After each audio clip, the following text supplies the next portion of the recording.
Hi, folks. Today we're responding to Ryan Beard, one of the most feckless and weak people in the history of the internet, and we're going to prove that conclusively. And actually, right out the gate, Ryan, if you're watching this, which is a reasonable assumption given your habit of scouring the internet for month-old videos with under 2,000 views to fellatio yourself to, here's a simple challenge. No more back-and-forth videos. Debate me. Do it live. Let's talk in real time and see if you can actually back up your arguments. It would be also a great opportunity for you to prove your dishonest claim that I AI all of my content, because here's the thing.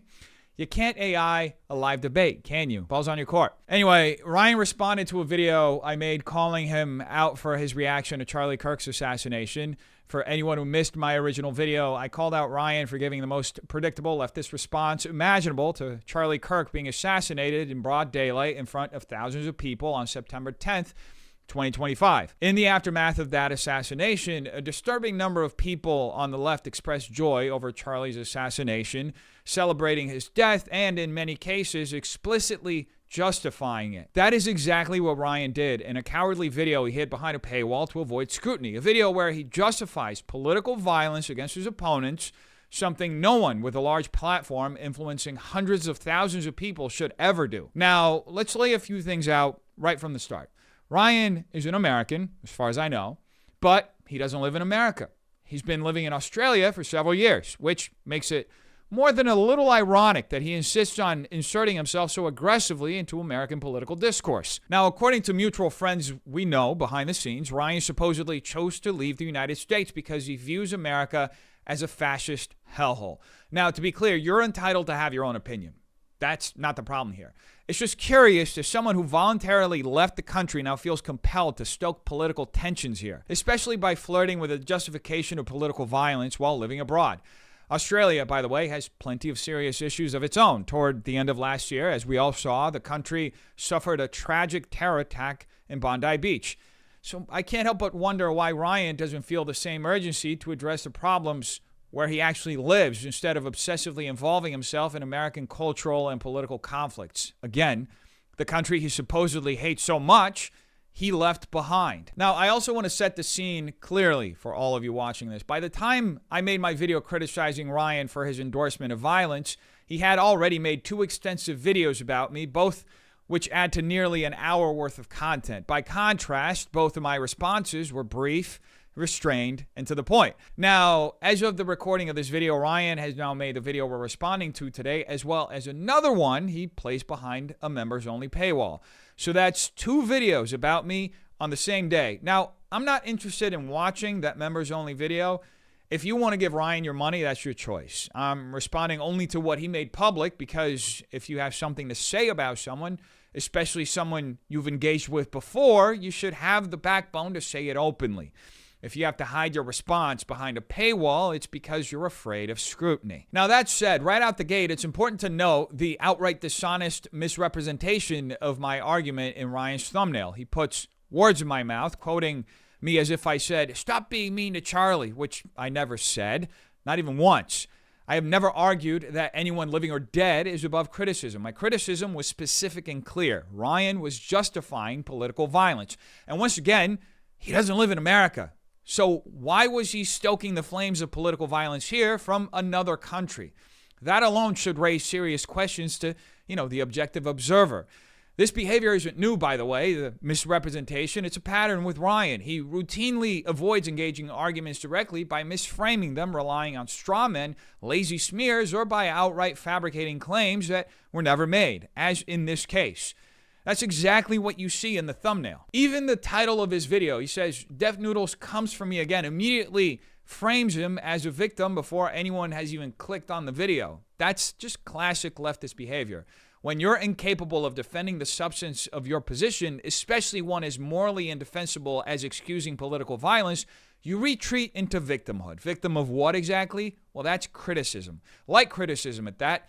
I didn't name call. I didn't go scorched earth. I simply pointed out Ryan's dishonesty and his complete lack of moral integrity in rationalizing violence. That standard applies across the board, whether you're on the right or on the left. Most people understand that celebrating or justifying political assassinations is absolutely unacceptable. In fact, even prominent figures on the left at the time, Bill Maher included, publicly condemned the grotesque reactions from people celebrating Charlie's assassination. Ryan could have easily disavowed that behavior. Instead, he chose to portray himself as a victim and dodged the argument entirely. And in doing so, he proved the core point I was trying to make. He is incapable of morally or intellectually defending what he implies. So he hides behind distortion, paywalls, and grievance politics rather than engaging honestly in the discussion.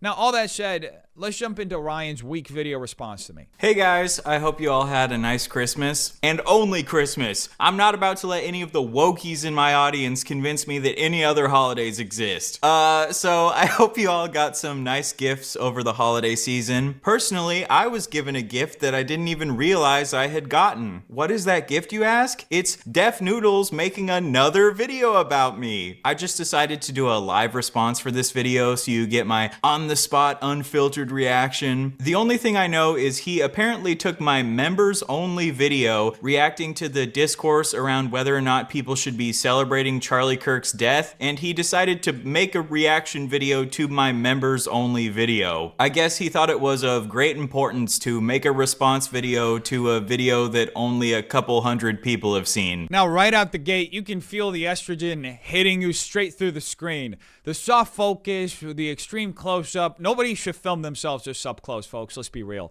Even if you were the most beautiful model on earth, I don't need to see your face filling the frame like that, especially with a forehead that looks like it could double as a landing strip. But honestly, that's beside the point.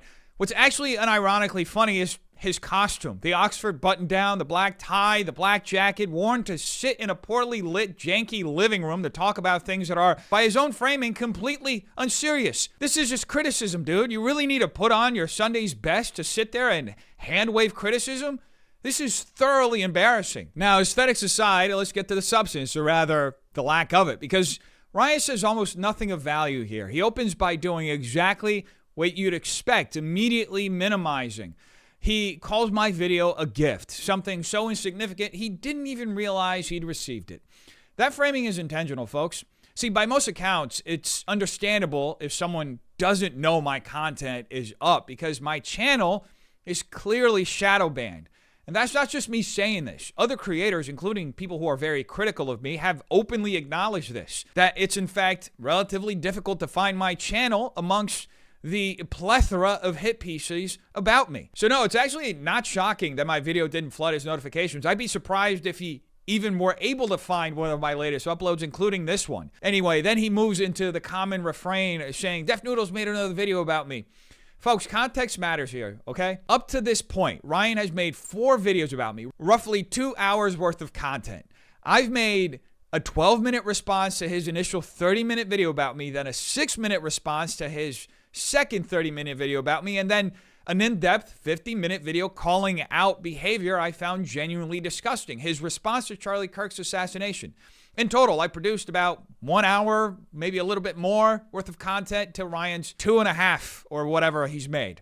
I'm putting out roughly 20 minutes for every hour he does. So this idea that I'm obsessively coming for him collapses under basic math. And when you zoom out further, I post a new long-form video almost every single day. In the last year, that's well over 370 videos. 2 or 3 of those were about Ryan, less than half of 1% of my output. Ryan, on the other hand, posts just about once a month. In the last 6 months, 4 of his roughly 25 videos were about me. That's just under 20% of his content. Those numbers are nowhere nearly comparable if you're talking about obsession. The only way this framing works is if you completely lack self-awareness, which unfortunately seems to be the theme with Ryan. Then comes a performative confusion. He says, I don't really know anything about this except that he took one of my members only videos and reacted to it. Why even say that? It's pretty strange, don't you think? That's not something someone who genuinely hadn't watched the video would feel the need to mention. It sounds exactly like someone who watched it immediately, sat on it, and then decided to frame their response as spontaneous in order to promote their memberships. It's so transparent. I mean, you have to be dumb to not realize this. Anyone who truly hadn't seen the video wouldn't bother with that disclaimer at all. Now, what's even more revealing is how he reframes his own position like right at the gate. At this point, he's practically strawmanning himself. See, Ryan does this by reducing the issue that I brought up, which is him basically endorsing political violence, to him describing it as whether people should be celebrating Charlie Kirk's death. First of all, call it for what it is, dude. This was not a natural death. It was an assassination, a political assassination at that. And the question was never some abstract emotional exercise about feelings. It was about whether it is acceptable to celebrate or rationalize political murder. By softening the language, he avoids responsibility.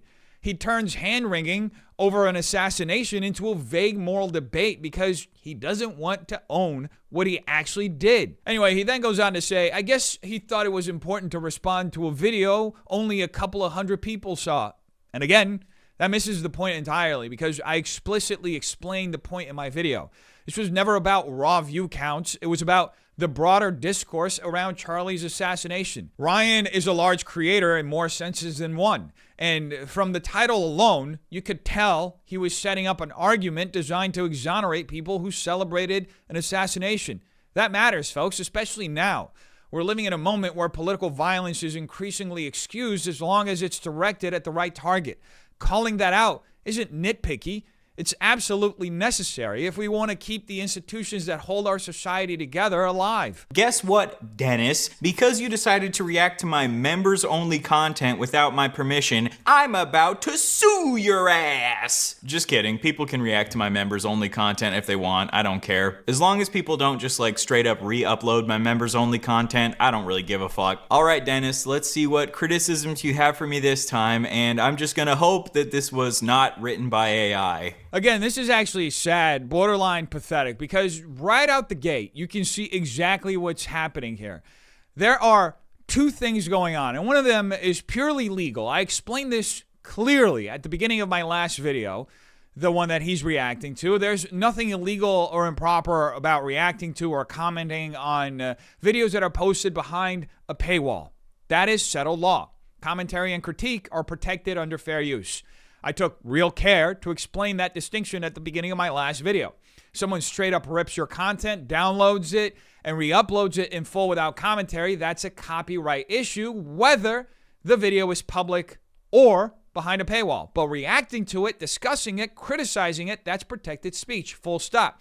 So when Ryan opens up with this fake, I'm going to sue you, just kidding, bit, then pivots to presenting himself as magnanimous, saying, I don't care if people react to my members-only content. That isn't generosity, folks. You literally don't have a choice. There's no moral high ground here. There's no charitability. You legally have no recourse. You can threaten, posture, joke about lawsuits all you want, but you would literally lose. And the fact that he even frames this as tolerance or restraint tells you exactly how unserious and performative his whole shtick is. Now, what's even more revealing is how much time he spends in the first minute and a half of his 36-minute video doing nothing but front-loading minimizations and excuses for himself. Before he addresses a single substantive point, he's already trying to insulate himself from criticism, hoping out loud that what I said wasn't written by AI. That accusation didn't start here, by the way. He's floated it before repeatedly without ever producing a shred of evidence. In fact, he went so far at one point as to claim he could recreate my commentary live using AI to prove his point. But guess what, folks? He never did, not even once. Why? Because he can't. This is not some magic prompt-generated monologue. This is writing. Yes, I've been transparent that I sometimes use AI for research or to sharpen my phrasing and my commentary like countless professionals do, but what you're hearing is my analysis, written intentionally, uploaded to a prompter, and delivered cleanly. That's how broadcast television works. That's how most YouTube creators work nowadays. That's how, as a creator, you show respect for your audience's time. I don't want to sit here, ramble, waffle, or waste 30 minutes saying something that can be said clearly in 10. Writing first makes the argument tighter, sharper, and more honest. Now, ironically, this criticism from Ryan collapses under even mild scrutiny because the overwhelming majority of creators script, to some degree, maybe even Ryan himself, when you think about it. Talking points, outlines, prepared responses. This isn't controversial, folks. The only reason to fixate on AI is to avoid engaging in the substance of the arguments that are about to follow. So, right out the gate, Ryan fails his own test. He issued a challenge a few videos back, puffed his chest out, then quietly dropped everything. No follow through, no proof, just insinuation. That's not an argument, folks. It's just mere by suggestion. So all that being said, let's just skip ahead to his actual responses because surprisingly enough, there aren't many. Despite my video being 50 minutes long, providing a detailed critique, laying out clear arguments, Ryan spends almost no time engaging with the majority of them. Instead, he defaults to ad hominems, redefinitions that no one really asked for, and shallow framing games designed to run out the clock. And that, more than anything, tells you exactly the kind of coward that he is. All right, we're already off to a pretty good start with some classic Def Noodles word salad. First off, he claims that a bunch of leftists are trying to do political assassinations. Let me just remind you that the dude who tried to assassinate Trump was definitely not a leftist. He was like a nihilist who was just looking for someone to assassinate, and he just decided to try to assassinate Trump. Luigi Mangione, not a leftist. He's like a centrist who's apparently a fan of RFK Jr. And we also don't have any concrete proof that the Charlie Kirk assassin was a leftist. It's possible that he had recently become a leftist, but he also might have just recently become a liberal, or he could have just been a nihilist like the attempted Trump assassin. Basically, trying to attribute all of the recent assassination attempts to leftists is stupid. It seems like these assassinations were mostly driven by a rise in violent nihilism from disaffected young men. Basically, a couple few too many white boys going Joker mode. He then goes on to say that leftists own the media and the education system and all these political institutions. That is obviously not true. I think what you mean is that liberals own a lot of these institutions. CNN is obviously not run by a bunch of Marxists who are trying to start a Marxist revolution. He then tries to paint me out like I'm some sort of Marxist-Leninist revolutionary. I'm definitely a leftist because I'm anti-capitalist, but I'm a democratic socialist, not a Marxist-Leninist, but whatever. Again, he feels this deep need to minimize my statement so he can claim some kind of moral high ground. And that minimization starts immediately with a lazy accusation of word salad. It's not word salad, dude. The point I'm making is very clear. I start broad, then narrow, then define. There is a coherent through line in everything I said. Maybe because you're living in Australia, you don't fully grasp this, but there is a very real and organized effort in the United States to undermine the moral order this country was built on, specifically its Christian foundations. And that effort is not coming out of nowhere.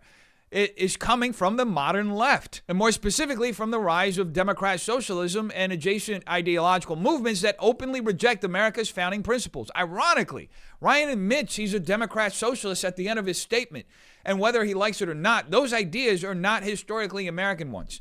They've never been. Groups like the Democrat Socialists of America have openly stated by their own leaders' admissions that their strategy is to work inside the Democrat Party and transform it from within. This isn't conspiracy, folks. It's their public strategy. The goal is not reform. It's replacement of the moderate Democrat order. Now, from there, Ryan dismisses my criticism of leftism by pretending I'm saying all leftists are trying to assassinate people, which is not what I said. This is a classic straw man. What I said and what I've been very precise about is that recent acts of political violence have been ideologically motivated, and that motivation has overwhelmingly drawn from left-wing rhetoric. Ryan then tries to distance specific assassins from leftism by cherry-picking facts that just muddy the waters. Take Thomas Crooks, for example. Ryan claims he was just a nihilist who randomly chose Trump. That is not established fact. That's narrative laundering, pure and simple. Yes, Crooks was a registered Republican, but registration alone does not equal belief or voting behavior.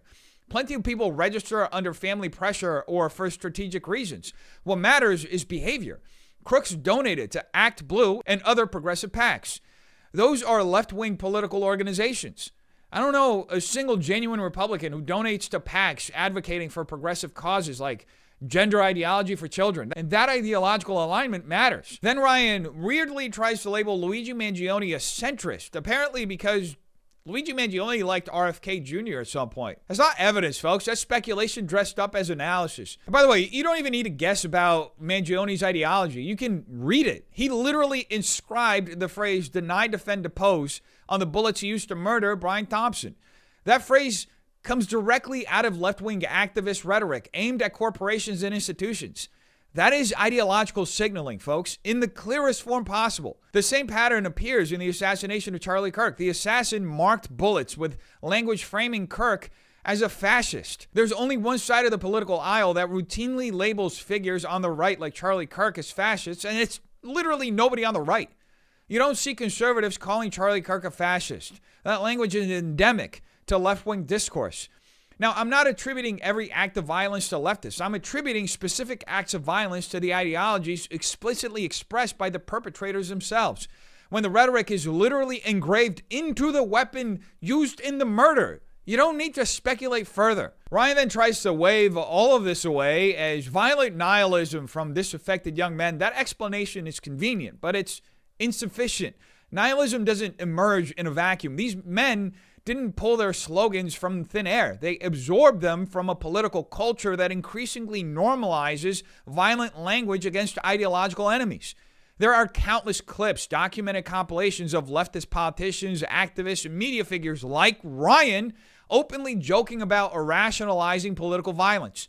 To ignore that pattern is not analysis, it's just straight up denial. Now, from there, Ryan claims that the left does not dominate the media or the education system, and again, provides no evidence. This isn't a matter of opinion, folks. There is data. A survey conducted by the Syracuse University Newhouse School of Public Communications polled over 1,600 journalists in 2022 and found that only 3.4% identified as Republican, while more than 87% identified as left or left-leaning. Even those calling themselves independent overwhelmingly leaned left. That is not anecdotal, that is empirical. Similarly, surveys from the Higher Education Research Institute show roughly 60% of college faculty identify as liberal or far left, with some departments exceeding 90%. These are studies. Ryan offers none in rebuttal because he can't. It would upend his own argument. Now, he later tries to escape this by saying, well, it's liberals, not leftists. That distinction doesn't save his argument. Liberals and leftists operate in the same institutional ecosystem. They vote together as Democrats, they govern together as Democrats, and reinforce one another culturally. And Ryan himself undermines his own point by identifying as a Democrat socialist, because Democrat socialists are embedded in the Democrat Party. The DSA runs directly with liberals. We've seen this plainly with the election of figures like Zohran Mamdani in New York. Democrat socialists are not outsiders. They are inside the Democrat Party, influencing it, reshaping it, and pulling it further left. Ryan then tries to distance himself from Marxist-Leninists as if that absolves him. Fine, you're not advocating for violent revolution, but the end goal you share with these Marxist-Leninists is still socialism. Marx himself describes socialism as a transitional phase toward communism. That's not my interpretation. That's literally from the mouth of Marx. The difference between Marxist-Leninists and Democrat socialists is not the destination. It's just purely the method. One seeks revolution through force. The other seeks it through the institutions. The playbook is the same. Create confusion, divide the public, undermine tradition, and replace the existing system with something that favors you. So all in all, the tactics change. The objective does not. You claim to want egalitarianism, but you also claim that you need to stop oppression in order to achieve egalitarianism? Yeah, how are things going to be equal if we don't stop oppression first in order to gain that equality? The intersectional pyramid that he's talking about is not a moral ranking system of like who is better or worse as human beings. Right. It's just a frame of societal analysis. No, Dennis, I do not believe you're instantly a morally bad person just because you're a straight white male, which is clearly what you're trying to imply here. But you obviously should agree with me that sometimes if you want to stop oppression, you have to fight back against oppression. You know, like in the American Revolution or in the Civil War where they fought to end slavery. Unfortunately, sometimes ending oppression requires fighting to end oppression, which you obviously agree with your American flags everywhere. I just find it so funny that these conservatives believe that the violent American Revolution was like the greatest thing in all of history. But if any other oppressed group ever says that they might need to use violence in order to achieve revolution, that's obviously way too far and disgusting and Marxism. Again, I don't know if Ryan is being deliberately obtuse here or if he genuinely thinks this is a serious response to what I said. He immediately tries to redefine my argument by retreating into abstractions, asking whether You can achieve egalitarianism without first stopping oppression and then insisting that the intersectional pyramid is merely a neutral tool of social analysis. But that's not the argument I made, and it's not how this framework operates in the real world. I'm not describing intersectionality in its most charitable academic definition. I'm describing how it is actually used and weaponized in modern political discourse as a moral ranking system that justifies dismantling the existing social order by designating permanent oppressors and permanent victim status to entire populations. You see, this is everywhere. In media, in education, in corporate HR language, and across social platforms. And pretending that this framework hasn't been weaponized politically doesn't make it true. It just makes it convenient for your dishonest argument. Yes, in theory, intersectionality can be framed as societal analysis. In practice, it is routinely used to justify exclusion, deplatforming, and moral condemnation, especially of straight white men. Ryan may say anecdotally that he doesn't believe straight white men are morally bad, but that's irrelevant to the broader cultural reality people are experiencing in the West. You can scroll social media for 5 minutes and find countless examples of people arguing that white people shouldn't have opinions, that masculinity is inherently toxic, or that white extinction would somehow be good for America. This isn't fringe anymore. And when you push an entire demographic out of the moral community, you shouldn't be surprised when young men respond by rejecting the system entirely, sometimes moving toward conservatism, sometimes toward far more extreme figures. That reaction didn't come out of nowhere. It's a direct response to an ideological framework that treats them as a problem to be solved rather than citizens to be persuaded. Now, what Ryan then does, predictably, is reach for the American Revolution and the Civil War as rhetorical cover. He invokes images like George Washington crossing the Delaware to suggest that violence is sometimes necessary to end oppression, and therefore today's revolutionary rhetoric is just part of a noble historic tradition. And this is where his argument completely collapses within itself, okay? Because the founders didn't romanticize violence. They actually feared it. The American Revolution was not a celebration of bloodshed. It was a last resort after years of petitions, appeals, and failed attempts at peaceful resolution with England.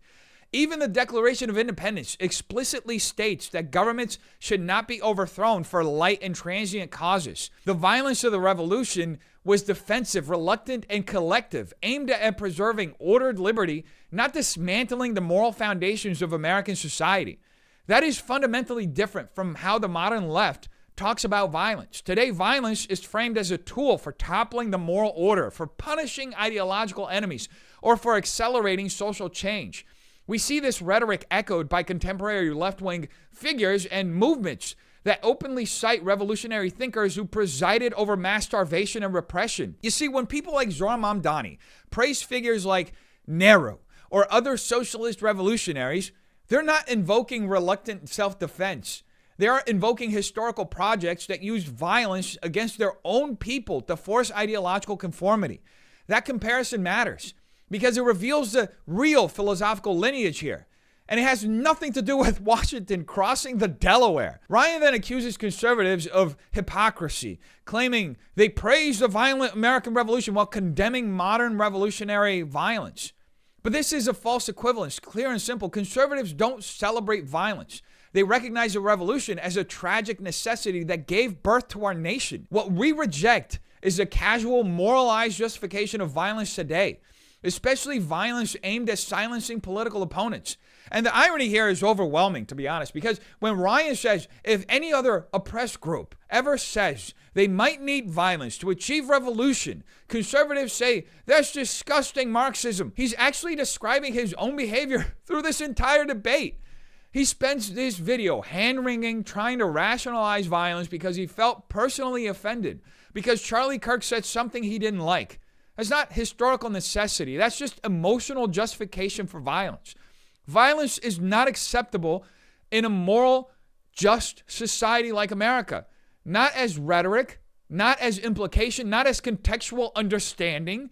We are not a nation without legal remedies, political representation, or avenues for change.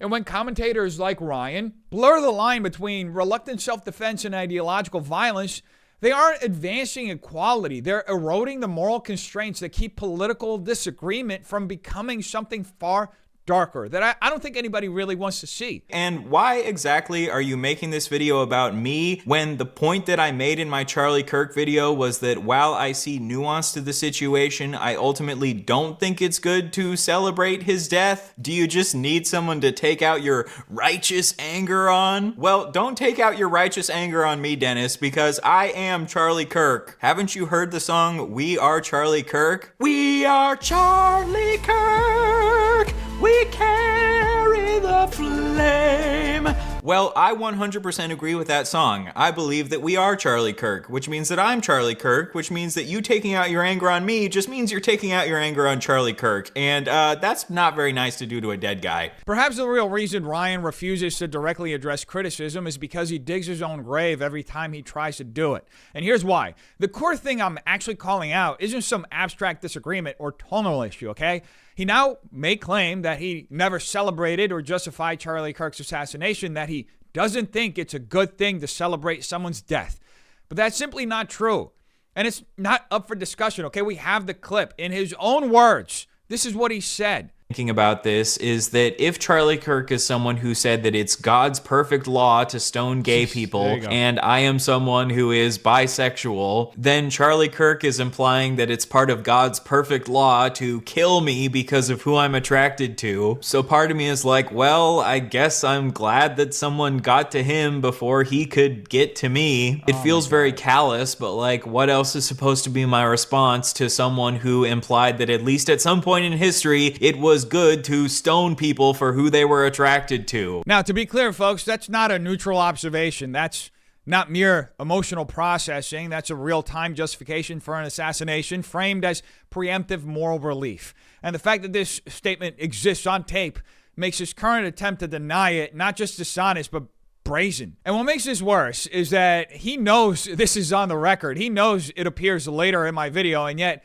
he still chooses to reframe his position as if he never did this. He never rationalized it in any sort of way, never crossed that line. That's a level of dishonesty that would make Gavin Newsom blush, folks. And that's saying something.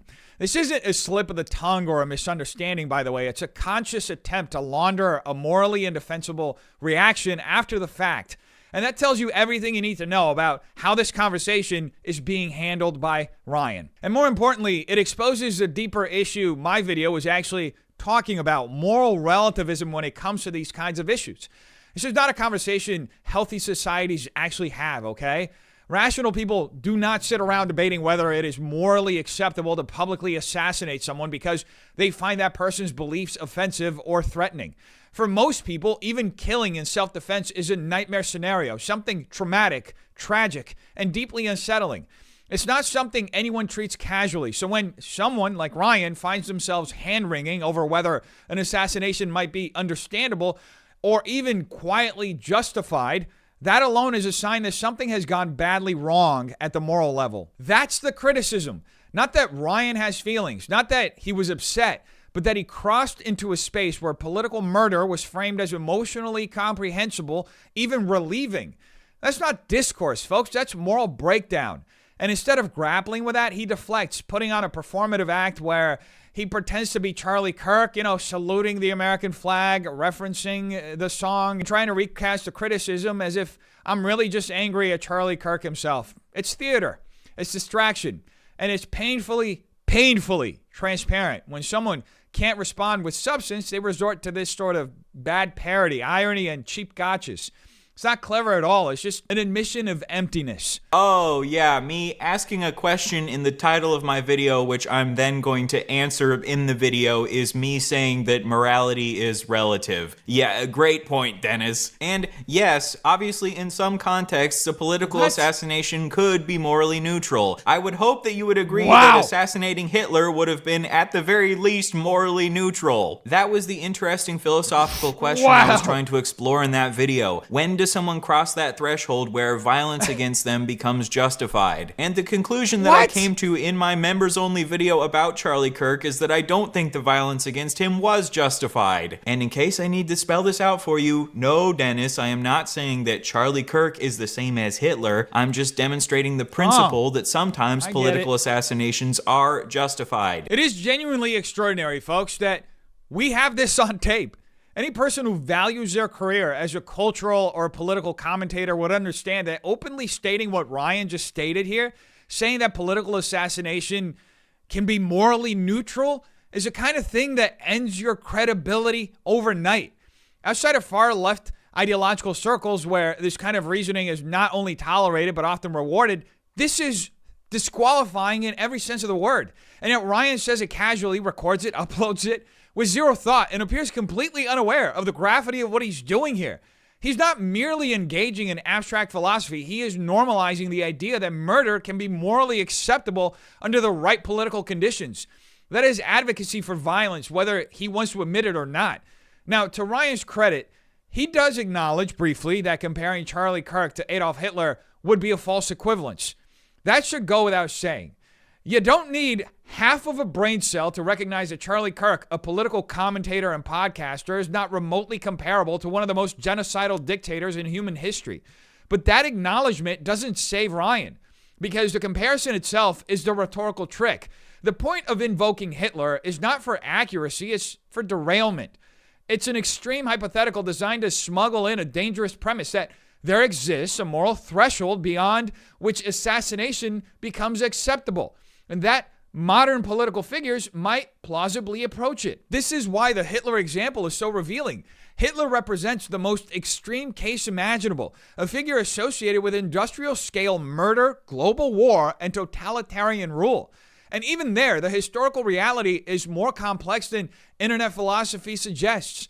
Hitler was not assassinated by a lone moral actor acting on personal grievance. He was defeated through total war by nation states after years of global conflict. But Ryan skips all of that context because context would undermine the emotional force of the example. He wants the shock value without the historical responsibility.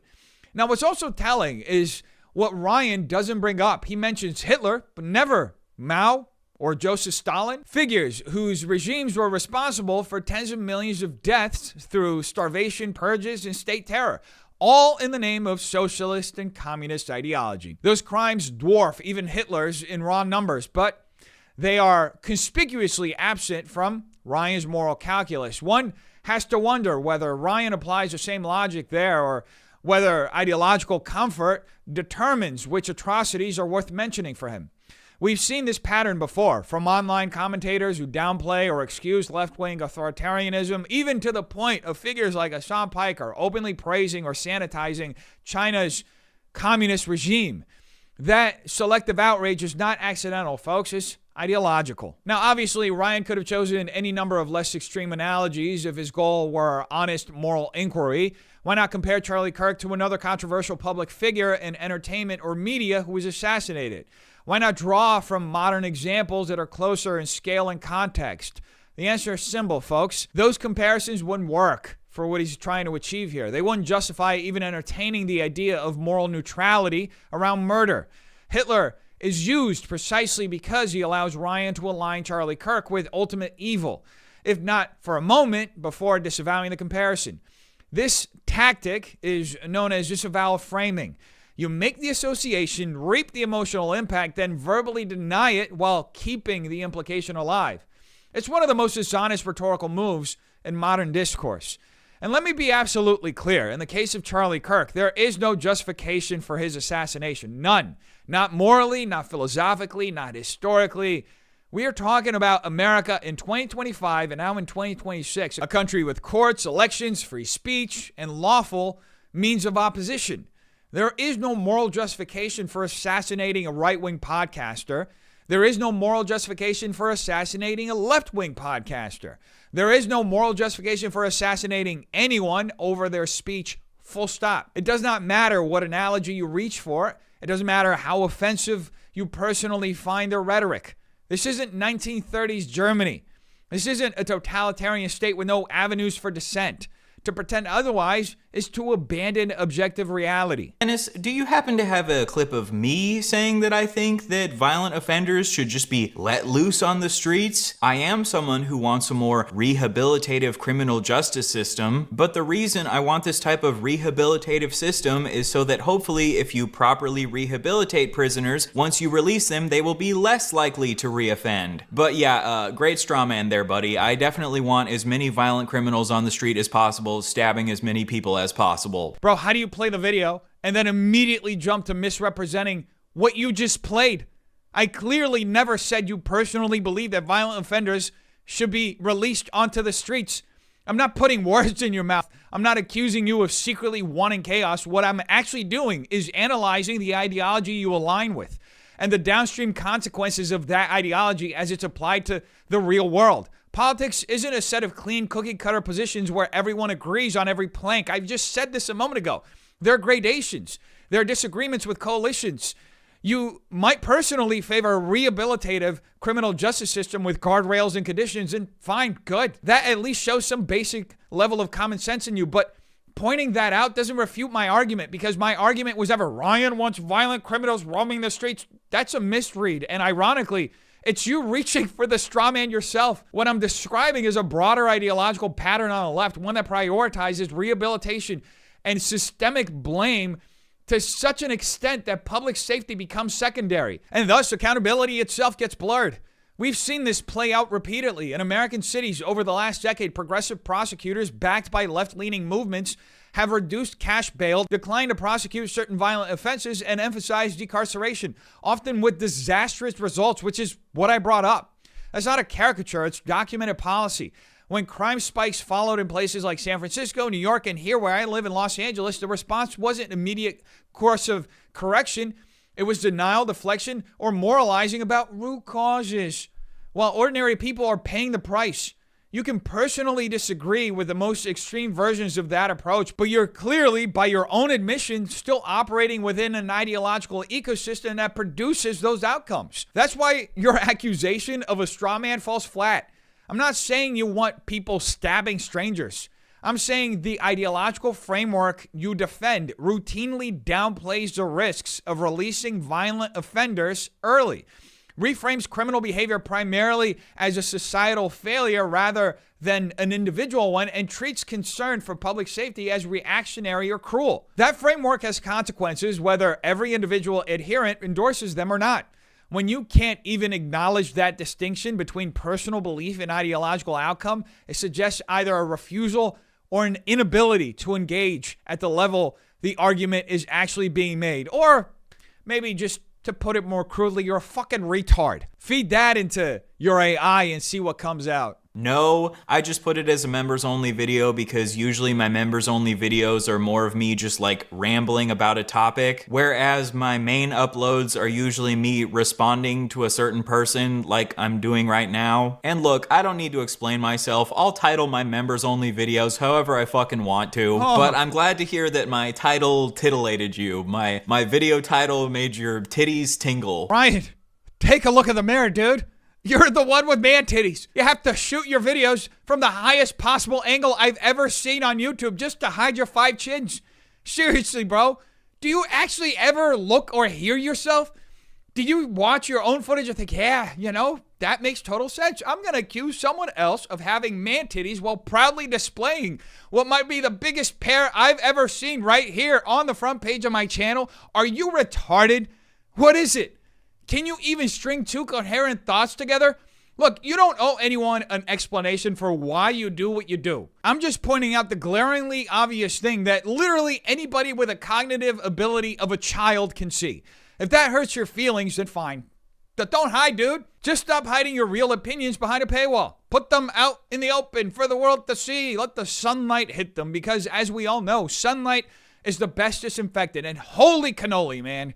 You look like you really do need a shower. I'm just gonna skip past this part, but he then goes on a rant about how he believes using my members only video is technically still fair use. I'm not an expert in fair use, but yeah, you're probably right about that. I don't give a single fuck. But then he says that he didn't use a leaked version of the video, which means that he must have become a member and given me money? Thank you so much for your patronage, Dennis. I am so glad to have you as a member of the Beard Army. I will make sure to use your Dennis dollars to go buy a Molotov cocktail that I can use to take down Western civilization. Yes, Dennis, I am so mad that you took my members only video. My butt has never been more hurt. Stop plowing my ass, Dennis, please. I was considering making this a members only video because I've already made 2 other videos about Dennis, but I mean, I'm having fun and hopefully you guys are having fun. Now let's get to some fucking substance instead of just yapping about members only videos. This is genuinely strange. Ryan keeps defaulting to sexualized jokes and insinuations, and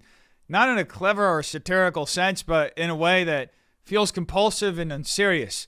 This isn't innuendo used to make a broader point. It's just a reflex at this point, it seems, for him.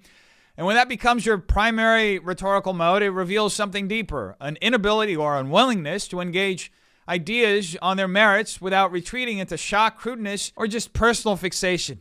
So let me just be clear about the contrast here because this matters, okay? I'm not interested in playing games about identity or sexuality. I'm a straight man looking to build a family, not to posture, not to perform, and not to blur everything into irony so I never have to say what I actually believe. That difference in orientation toward life shows up in how people argue.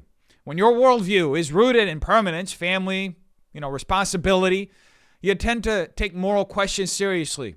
When it isn't, well, everything becomes a joke, a bit, a deflection. What? I shouldn't use qualifying words like sort of? Bro, people use words like sort of when they're trying to show nuance. No, I don't just rush headfirst into every statement that I make if I think there's nuance to that statement. And I wasn't disagreeing with Shoe on Head that Charlie Kirk had impact. I was disagreeing with her that he was a moderate. I fucking said at the beginning of the clip that I did think he had a lot of impact. I thought he influenced a lot of young men to be more conservative, which I thought was bad. I agree that he had a lot of impact. What the fuck are you talking about? The whitewashing is trying to make him seem more moderate than he actually was. The whitewashing is not saying that he had an impact on the culture, which I fucking agree with. All right, we're off to a great start here, Dennis. You're making some really great points here. I would genuinely suggest that Ryan rewatch the clip he's reacting to until he understands what I actually said, because at this point, it's hard to believe this is confusion rather than deliberate misrepresentation. He keeps insisting he's being nuanced, that he's using qualifiers like sort of to show care and precision. But here's a problem. The supposed nuance never addresses the substance of the criticism. Instead, it's used as a shield. And in this moment, he completely changes tone and reframes my argument into something I didn't actually even say. So let's be clear on what's happening. I wasn't disputing whether Charlie had cultural impact. That point is almost trivial. Everyone agrees he influenced a large number of young men and helped move them toward conservatism. Ryan even says that himself in his reaction, though he adds that he thinks the influence is bad. Fine. The issue that I'm discussing in your original video is the whitewashing. Specifically, the attempt to reframe Charlie Kirk as something he wasn't in order to undermine his credibility after the fact. That's what I was talking about. And that's what Ryan keeps dodging, even here, gleefully dodging. See, in his original video, Ryan brings up other commentators, people on his own side, like Shoe on Head, and he frames them as guilty of whitewashing by calling Charlie Kirk a moderate. And that's the key point he refuses to engage with. Labeling Charlie as anything but moderate isn't a neutral descriptive claim. It's a political move. It's a way to marginalize his influence, recasting him as more controversial and less consequential than he actually was. That's why the word whitewashing matters here. It's not about denying impact. It's about redefining that impact in a way that makes it easier to dismiss or discredit, and in this case, justify his murder. Naturally, instead of grappling with what I'm asserting, Ryan collapses the argument into a semantic fight about whether he acknowledged Charlie's influence. Okay, he did. But that's beside the point. The criticism was that by reframing Charlie as anything but moderate, Ryan and others like him are engaging in post hoc revision. that serves an ideological purpose. It allows people on the left to say, yeah, he mattered, but not really. Not in the way conservative thinks, not in a way that challenges us.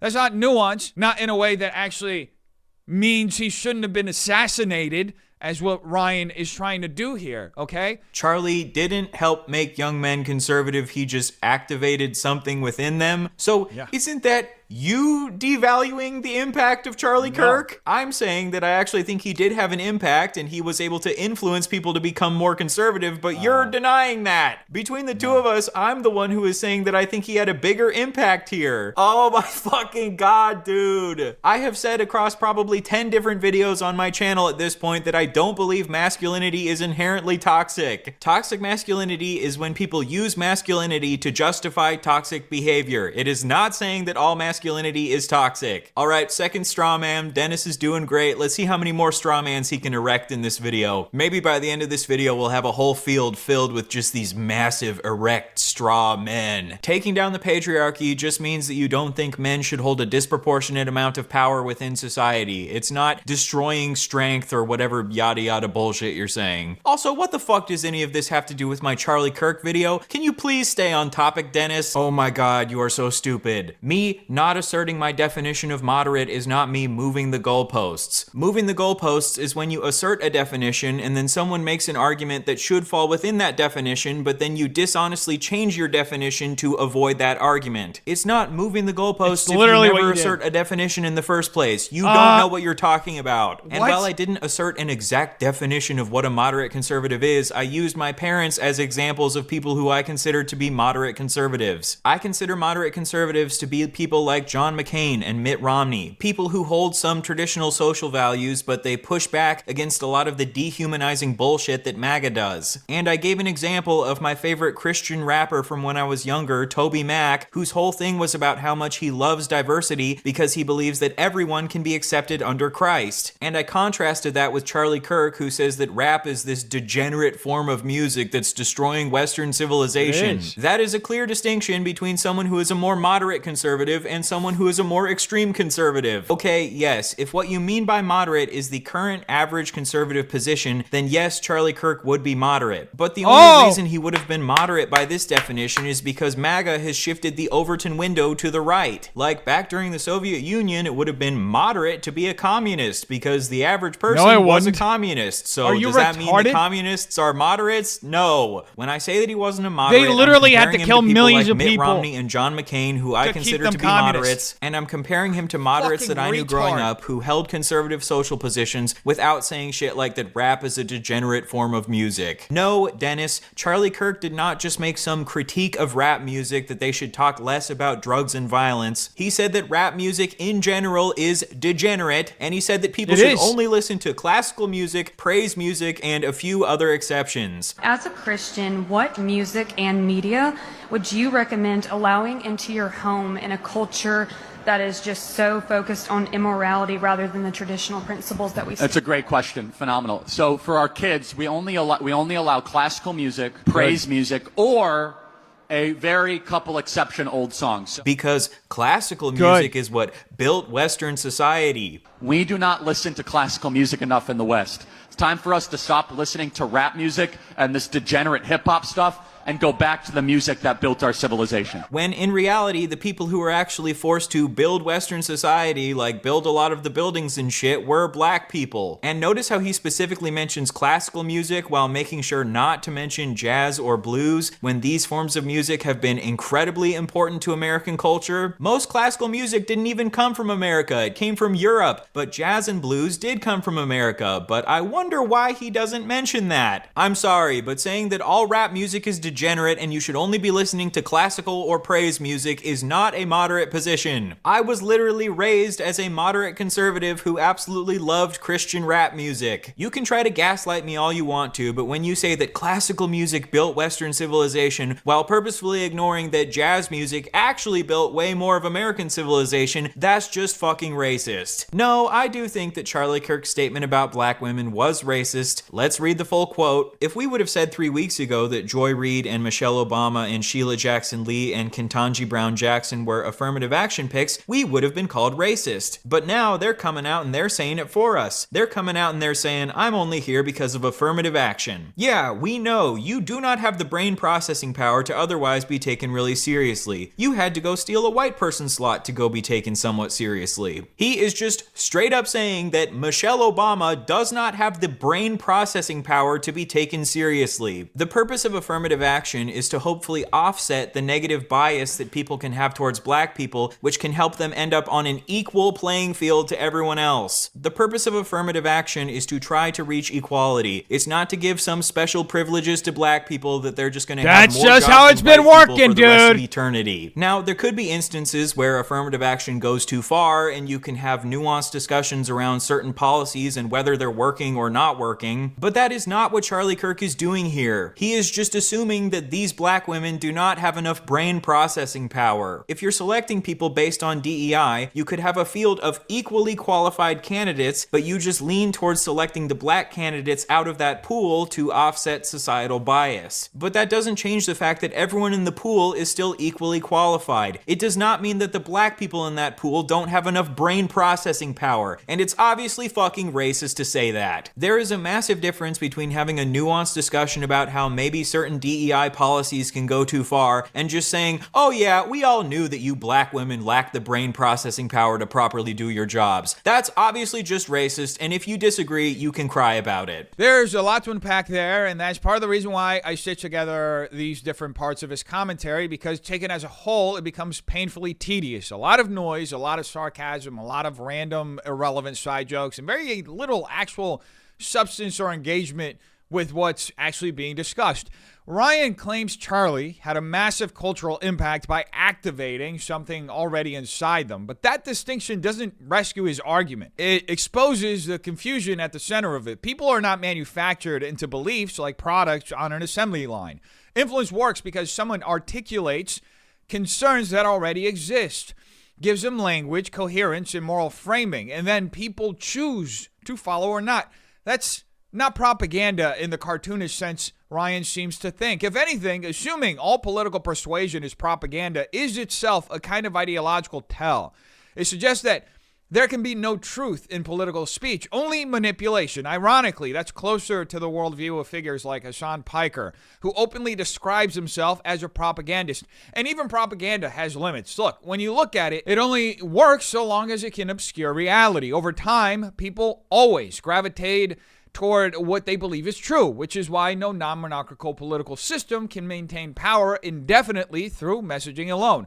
Charlie's influence landed because he addressed questions about culture, identity, and power that many young men and women felt were dismissed or mocked elsewhere. You may disagree with his answers, but pretending there was no truth behind why people listened to Charlie is a refusal to grapple with the reality that he was expressing and that so many people related to. Now, the same pattern shows up in Ryan's response to masculinity. He insists again and again that he personally does not believe masculinity is inherently toxic, that toxic masculinity only refers to certain behaviors. Sure, we'll take them at face value. That's not actually the point of what I was trying to discuss. I wasn't dissecting Ryan's personal footnotes. In my original critique, I was critiquing the broader ideological current that Ryan swims in. For more than a decade, large parts of the cultural left have relentlessly framed traditional masculine traits, that being stoicism, authority, responsibility, as suspect or dangerous. You can find this rhetoric in academic literature, HR training materials, media commentary, and activist language. If Ryan disagrees with that framing, great. Then the honest response would be to call out his own side instead of pretending this criticism is some kind of straw man against him. Redefining the term after the damage is done doesn't undo the cultural effect. It just avoids responsibility for it. Now, the same evasiveness appears when Ryan pivots to the concept of the patriarchy, which, by the way, I do want to make it clear that I don't accept the premise that America is or was governed by some monolithic patriarchal conspiracy. The idea of the patriarchy, as it's used today by primarily feminists, is a modern theoretical construct deeply influenced by Marxist analysis designed to divide society into oppressor and oppressed classes. Historically, the American system was built around the family as a core social and political unit. not around atomized individuals competing for power. Civic participation was understood as a duty tied to family and community, not merely as an individual entitlement. Over time, politics increasingly targeted individuals directly, bypassing the family, and that fragmentation has been used very effectively as a tool of political mobilization. Again, I'm not saying Ryan personally endorses this project. I'm describing the coalition he aligns with.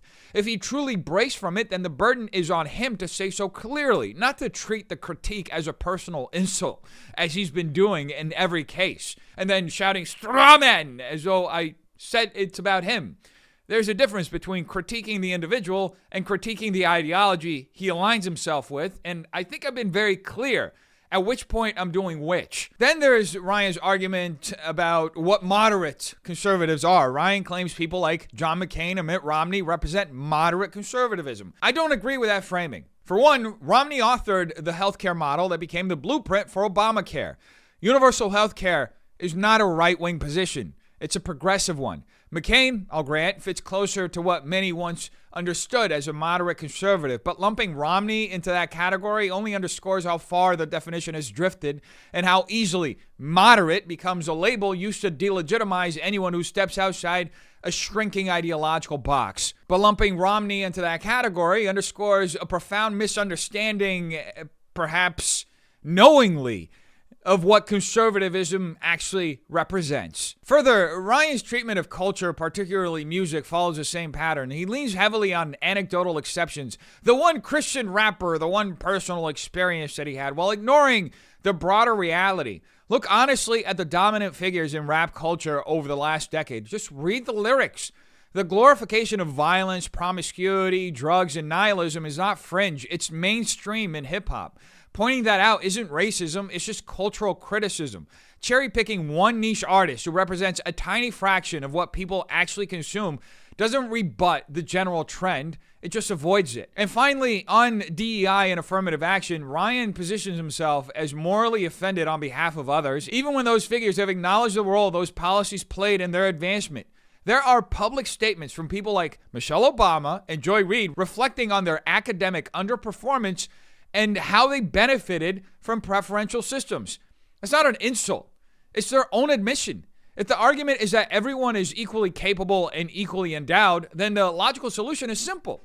Let's just remove race-based preferences and select purely on merit. Let the outcome speak. But the moment anyone suggests that results might differ, the accusation of racism is deployed to shut the conversation down. You can't have it both ways.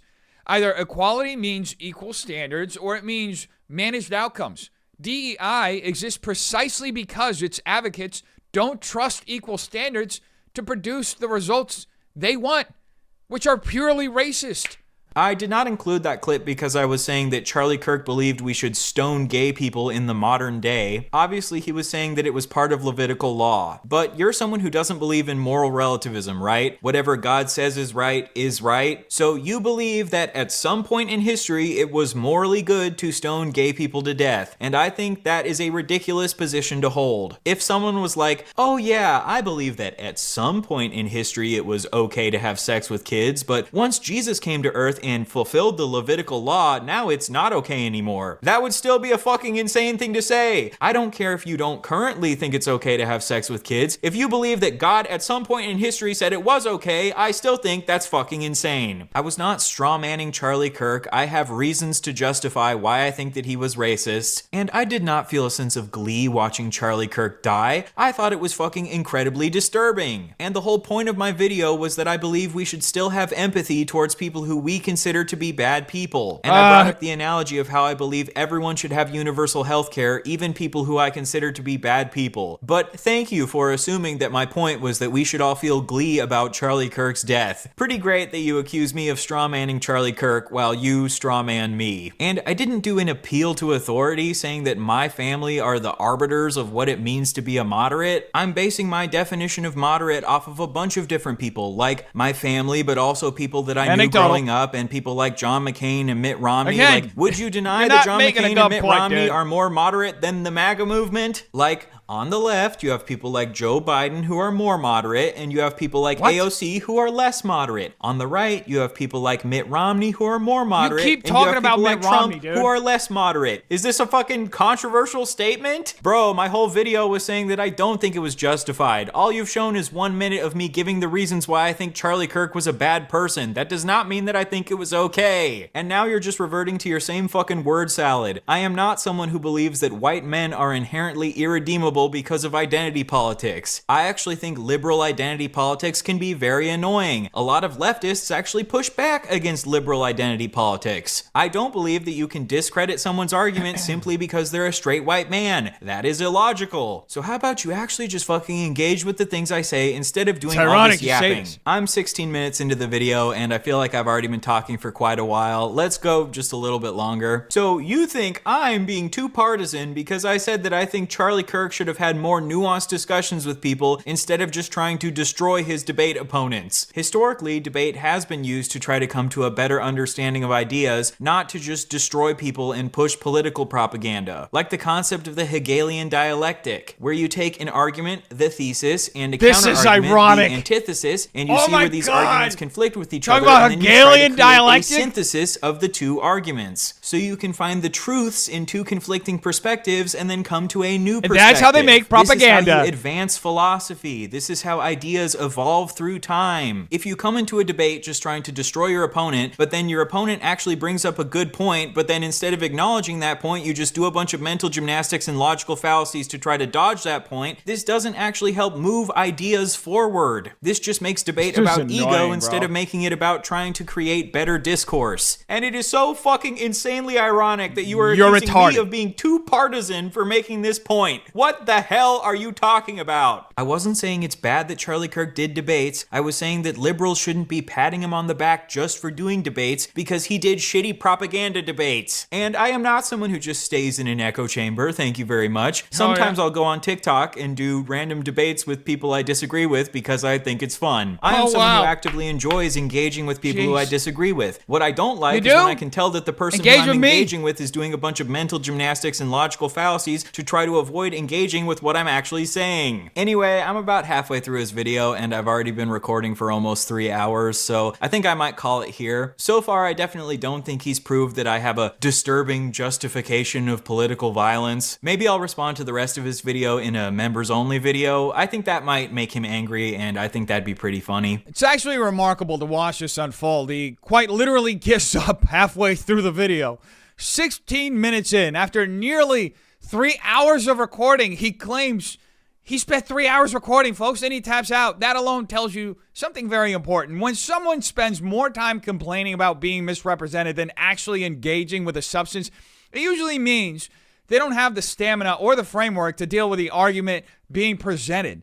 Instead of finishing the critique, Ryan jokes about putting the rest behind a paywall to make me angry. That's not confidence, folks. That's avoidance dressed up as irony. Now, let's start at the beginning, because this is where the real confusion and, frankly, the misrepresentation happens. Ryan clearly does not understand basic Christian theology, despite repeatedly invoking it.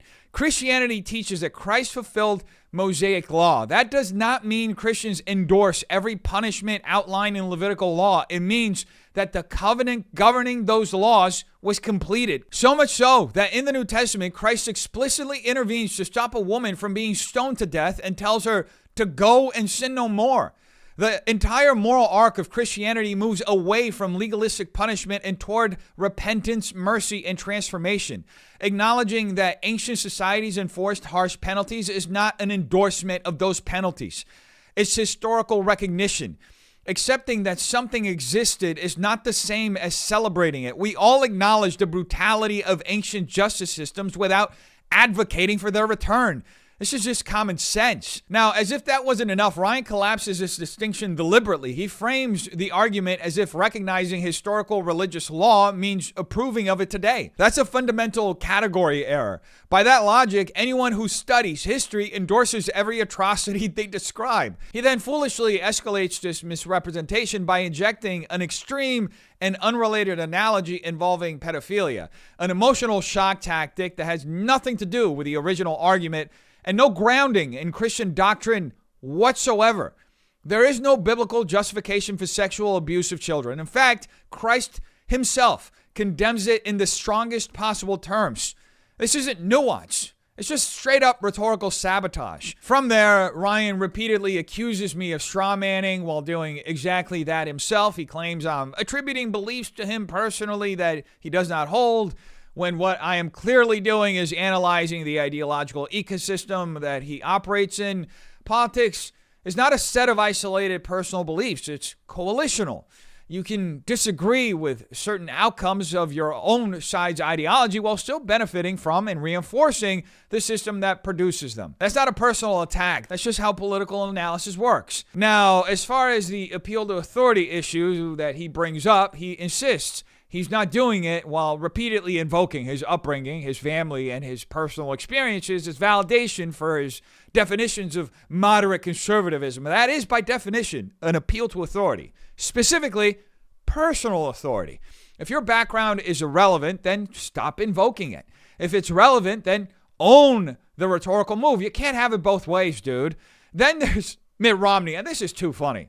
This is where the argument really collapses into itself. Romney, he keeps bringing him up. And shall I say, once again, I'll bring this up again. He implemented the healthcare framework that became the blueprint for Obamacare, folks. Universal healthcare is not a conservative policy by any historical or ideological standard. Within the conservative movement, Romney is widely viewed as a technocratic liberal who wears a Republican label. He's a rhino. Continually citing him as a benchmark for moderate conservatism doesn't strengthen your argument, Ryan. It exposes a lack of ideological grounding. If he had stuck with John McCain alone, the case would at least be somewhat coherent. But Romney, that's just choosing to undermine yourself in real time.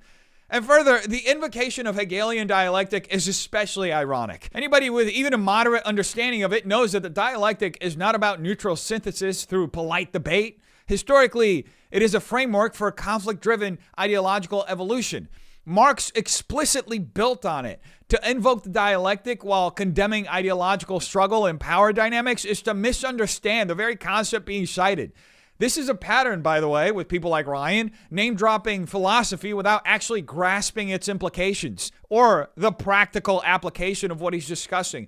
Now, what ultimately stands out most is not malice, but just pure incapacity by Ryan. He admits on camera that he watched only 16 minutes of a 49-minute video and could not continue. That's not evidence of bad faith alone. It's evidence of inability. If 16 minutes of structured argument takes 3 hours to respond to and still leads to exhaustion, deflection, and retreat, then this simply may not be the arena that Ryan's equipped for. Look, at the end of the day, this isn't about winning a YouTube spat. It's about accountability. He said what he said. It's on tape. No amount of reframing, hedging, or humor is going to change any of that. In fact, he said it in the same video. We saw it. He said assassinations can be morally neutral. So it's no surprise that when confronted, he retreats into accusations of word salad, jokes about AI, and half-finished responses. Folks, it's not engagement. That's evasion. That's fear. That's a man who can't take what he bought. Now, all that being said, the offer still stands: a live, unedited debate, streamed publicly, no scripts, no paywalls, no hedging. If he truly believes my arguments are hollow or AI-generated, that format resolves all of that instantly. Until then, this entire episode serves as a case study in something much bigger than just Ryan. It's how parts of the modern left avoid moral responsibility by substituting semantics for substance, and irony for some retrofitted sense of courage. Anyway, folks, you tell me what you think in the comments down below. Hope you have a terrific day. Peace.